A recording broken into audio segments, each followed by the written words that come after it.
Back in February, one of the first things we saw about Pokémon Scarlet and Pokémon Violet was the Big Pokéball of what we now know is either the Naranja or the Uva Academy.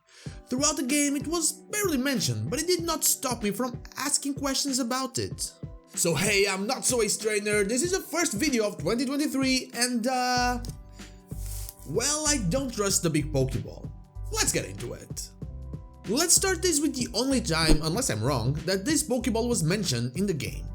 It was during one of Professor Ryford's classes when she told us that the Pokéball is something that is very new when compared to the whole academy. And that is that. That is all the information we have about it. It is kinda new. Still, by looking at it, there is no denying that that thing is made out of something very similar to the Tera Crystals or out of the Tera Crystals themselves.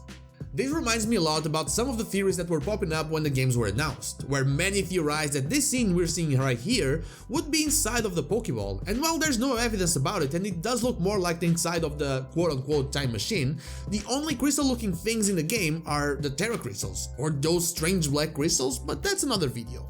So I assume that is made out of the Tera Crystals, and it got me thinking. Why would the Academy need something made out of something that contains the energy used to terastalize? They were the ones that sponsored the expedition, sure, but that was probably long before the Pokéball was there.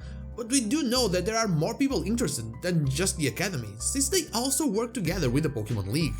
I'm not gonna go over why I think Gita is evil, there's a lot of material about it already, but I know most of you agree with me. The comments always bring Gita or someone close to her.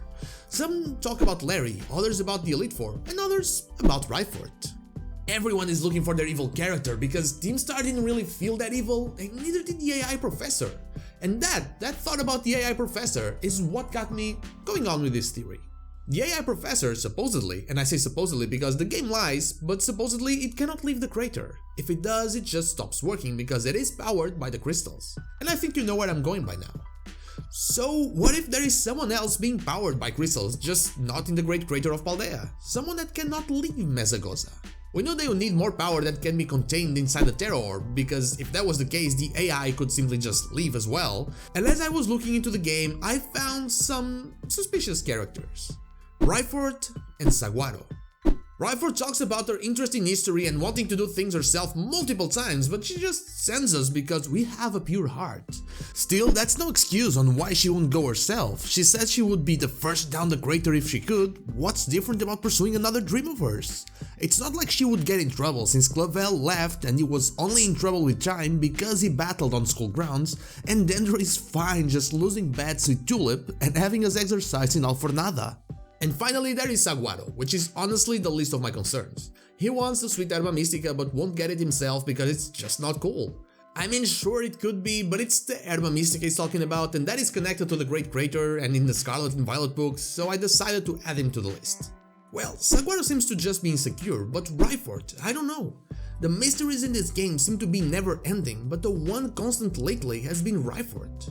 We've talked about her before when we talked about the Treasures of Ruin, and here she shows up again as the one that fits all the boxes. Maybe she needs those Pokemon eventually, but is somehow tied to the terrestrial energy like the AI was, and that's why we're running errands for her. Maybe she's trying to find a way to go back to the crater, but for now she'd rather have us with the legendaries to, avoid suspicion.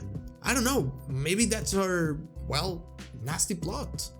And that's all I have for you today. Right now, those are my two picks for people that are hiding something in these games, Gita and Ryford. But I have my eyes on Jack as well. But what about you? Do you think the Pokeball means something more than just, being an ornament? Let me know in the comments down below. And now, like the video if you like it, dislike if you don't, and don't forget to subscribe to the channel for more Pokemon content, and also ring the bell so you know when the next video is out.